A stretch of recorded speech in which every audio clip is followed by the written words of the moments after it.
Hello, and welcome to the Gers TV. My name's Si Leslie. And Substitute. Gordon I'm Gordon, yep. Microphone on. That was a sub coming on there. So, guys, good finish to the game there. We're a wee bit time disillusioned here because we've done the video a minute ago and we forgot to hit record on it, so I'm just going to repeat myself. Please. So, let's start again. Dundee 3, Rangers 4. I've been happy, sad, I've been high, I've been low. It's like a Frank Sinatra song, but ultimately we got the result. But I think we have to talk before we start about the good finish to the game. We need to talk about the start of the game, Gordy. Yeah, we'll just go into sequence again. We'll just start with the team lineup in the first 10 minutes. It was a bit surprising, shall we say, to see Barry revert to 4 at the back after 3 at the back. It's been quite successful the last 3 weeks. And do you think because of Tierney being out, he changes to East? Yeah, I mean, you've got to look at that because playing a 5-3-2. Tierney was always playing kind of either the right hand side or kind of 3 roles. So you've got to juggle that about. But you've got to bring somebody in for Tierney. Whoever comes in for Tierney is maybe not as flexible as Tierney. So you've got to look at that and maybe change your shape a little bit. So maybe that's why he's brought in. Ultimately, the players he's got are good enough to beat Dundee. Well, yeah. I mean, of course, of course.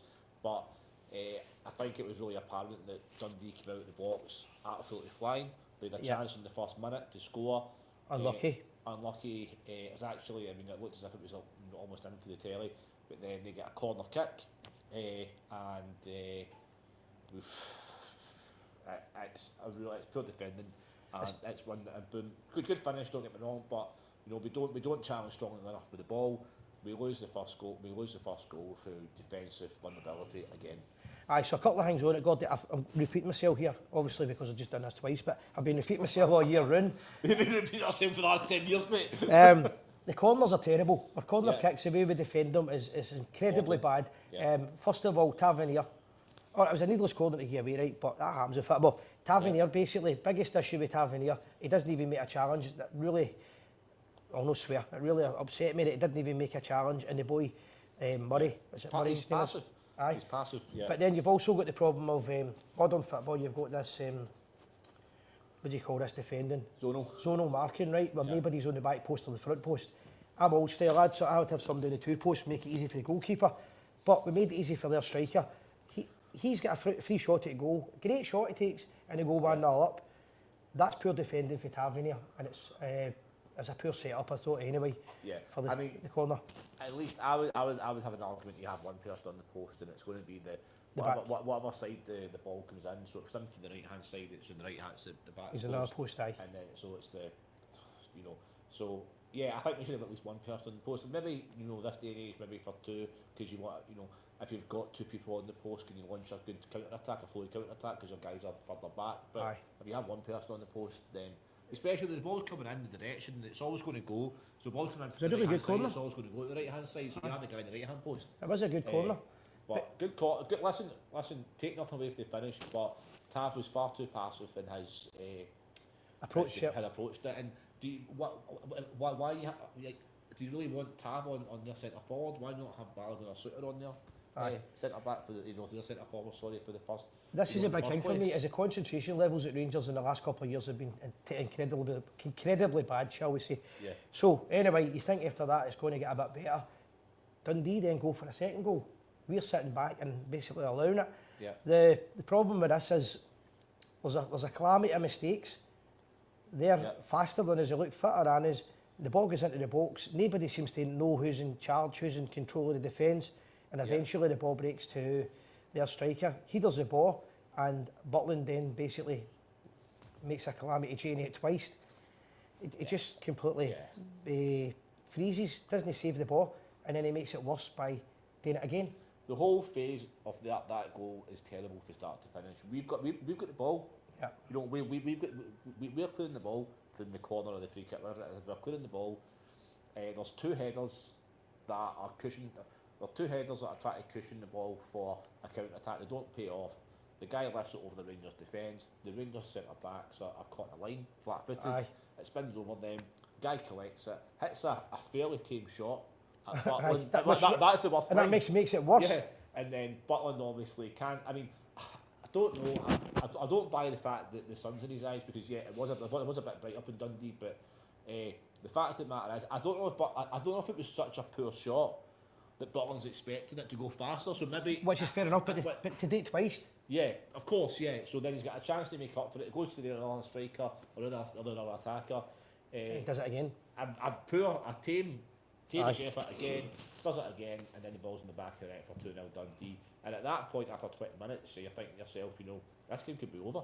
Aye, and it nearly was, because they then get another goal, which the whistle had been blown before the boy strikes it, but take nothing away from it, was a great strike. Great finish, yeah. And it should have been 3-0 up. At that point, our team was out.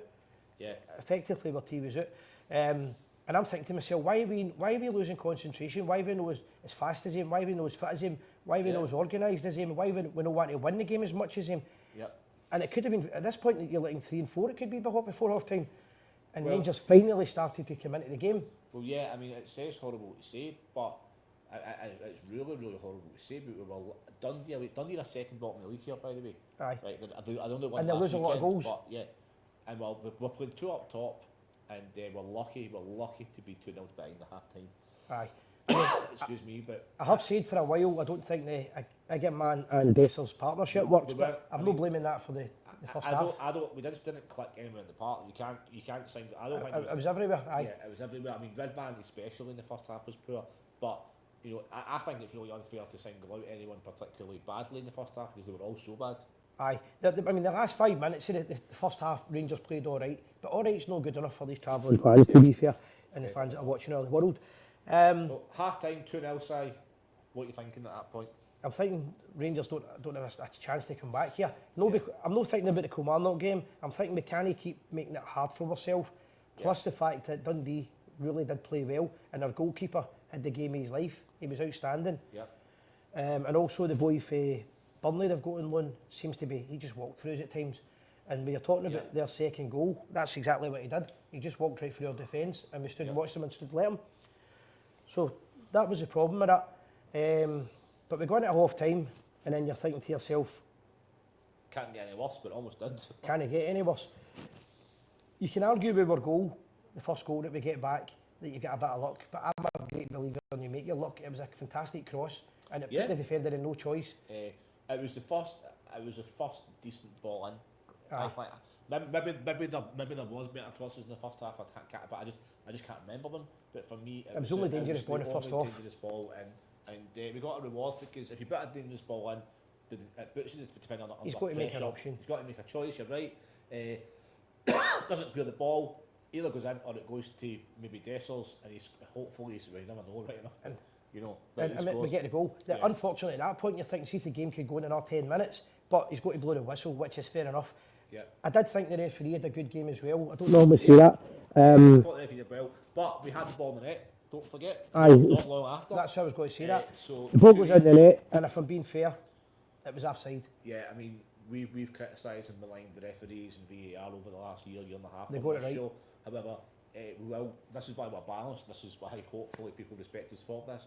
That was the right call. It was the right call, plus the fact they took their time to make the decision, which frustrates us, but you want transparency in the game. I would rather they took their time, and it counted against us, but honestly, I'm in favour of taking time getting the right call. And they made the right call. It was only a foot, and it was only inches offside. It was late. But the rules of the game are... If Dessers is a size 8, he's onside. Aye. The rules of the game are he's offside, and he's offside. Yeah. And the decision later on in the game was a penalty decision. I thought he got that wrong, but that was the VAR team, not the referee. Yes. And it was very, very... When I'm saying I thought he got it wrong, it's still... No, I wouldn't be 100%. I think when you see it slow live, it doesn't look like a penalty. And but once you see it back, it looks back. It does look like a penalty. So, but I wouldn't have criticised the referee in the game. But anyway, there was so much action and so many goals. It's actually hard to remember the exact order of things. But we don't get the goal for 2 each, and then they score to make it 3-1. They make it 3-1 at this point, and then when they make it 3-1, you're thinking, well, he's out. But we really looked as if we gave as much as we're going to give in the game. Because what's happened with Rangers is when a decision goes against us in the last couple of years, our heads just went down, and we haven't come back. It went, and we go 3-1 down, and I can't even remember the third goal, to be perfectly honest.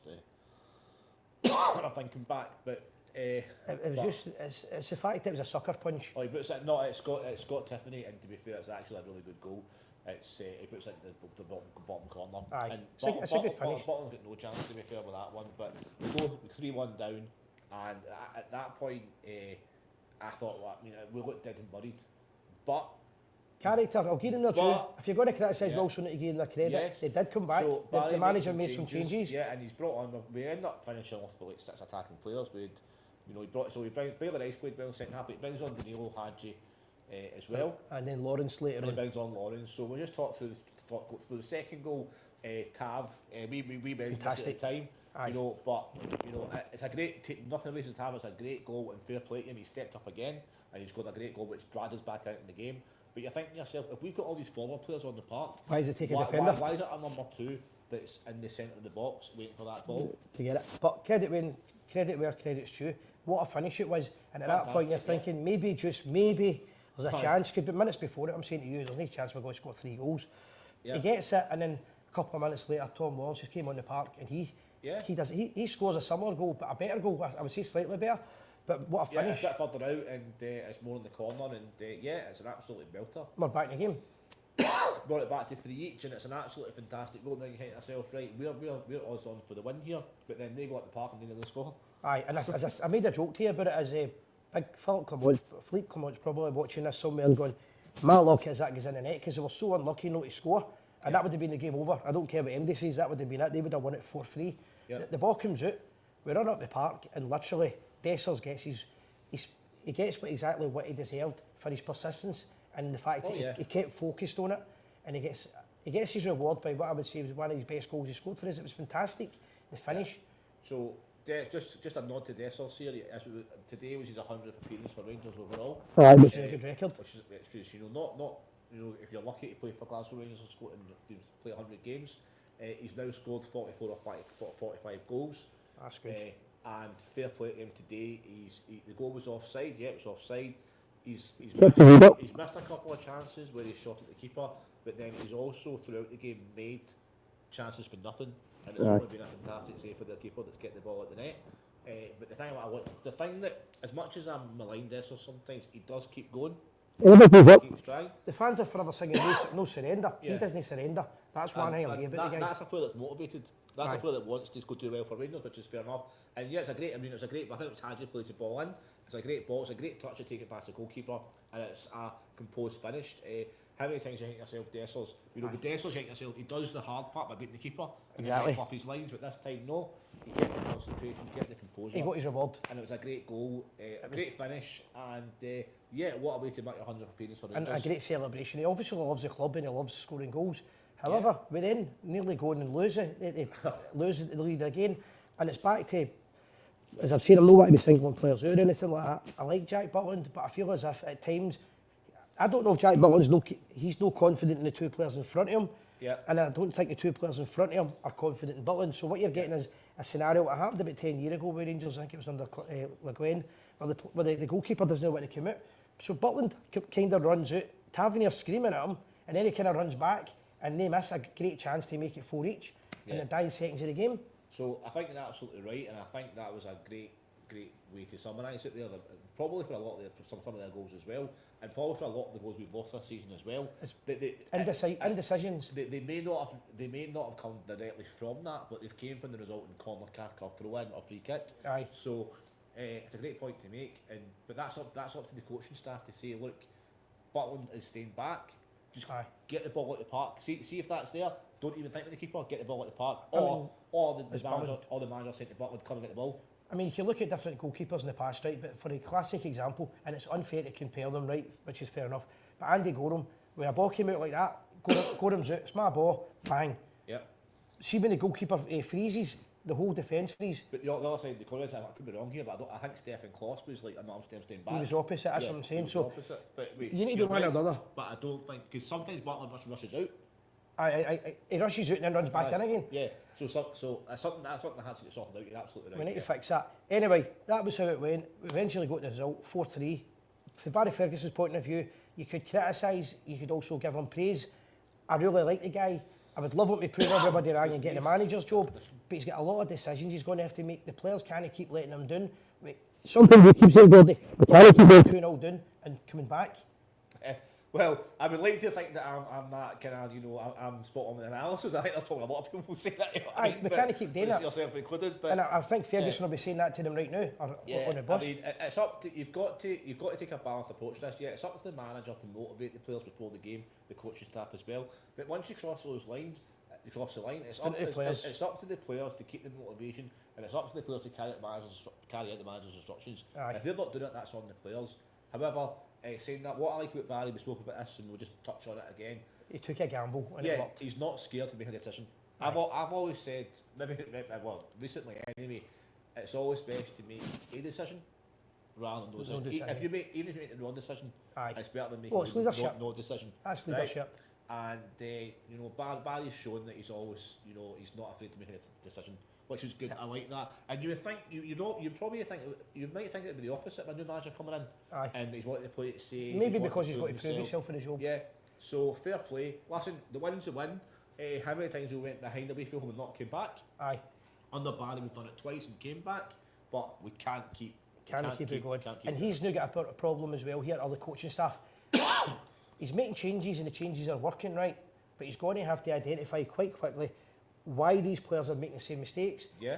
who's causing it, and how to stop it, which is not going to be easy because these players are on a new manager's bounce as well. If you keep having to make the changes, at what point do you say to the players that are getting changed all the time, Aye. your time's up, or you're not playing? So he's got a lot of decisions to make. We've got some big games coming up. We've got Hibs next week. They're the on-form team, I believe. Absolutely, yeah. They went from bottom of the SPL to third in the last 2 months, so they really are. They're genuinely the on-form team. Now, I think they've won something like 14 of the last 15 games. And at the same time, Rangers have got a record that we don't want to talk about, but we need to talk about it, is they've lost 4 games at Ibrox in a row, which is the only time they've done it in a 153-year history. 153, my numbers have got in my head here. We can't go 5. We need to win this game next week. Yeah. And that's the build-up, because we were speaking about this, Gordy. Do we drop players? Is Europe more important? I don't think it is, I think consistency is more important, and every player should be wanting to be fit. Sports science, get that and throw that away. What we should be doing is playing for this place to play against. If we had a game Wednesday night, then Saturday, and then Thursday night, a cup game in the Sunday, whatever, that's benefit is we don't have it. But we don't. No, I think they're right. I think what we do on Saturday is we start the game strong. Kill them off, put the game to bed, and then if we can, the last 10 minutes we bring Baylor Ice on, because of one or whatever we can bring on. Aye. So let's talk about quickly the man of the match. We've got this on the comment section in a minute. Who do we think the man of the match was? I'll be honest with you, I don't normally do this. Before I'm going to give the Rangers man of the match because it's Chelsea TV, but I would have to say all credit to their goalkeeper. I thought he was absolutely outstanding, and he had a fantastic game. If I was a neutral, I would pick their goalkeeper, but Cyril Dessers, for his persistency and his finish at the end, I'm going to get you Dessers. Yeah, I mean, you're absolutely right. I would go a wee bit further than that and say that Dessers is one of the only players that actually gets pass marks. Relative pass marks. Aye. I thought Danilo, Hadji and Rice going on did okay. I thought Lawrence coming in obviously changed the game, Great so finish. Good marks for that. But if you look at the defence, the goalkeeper, the midfield throughout the game, the only player that really kept going for 90 minutes, kept having a threat about him, kept his head up, was Dessers. So for that, for me, yeah, man of the match, and it just tops off his 100th appearance for Rangers. So guys, it's been a pleasure. It's a good result at the end. We got there eventually. Let us know who you think your man of the match is. Let us know what you think, your comments as well. And as we always say every week, win, lose or draw, we are the people.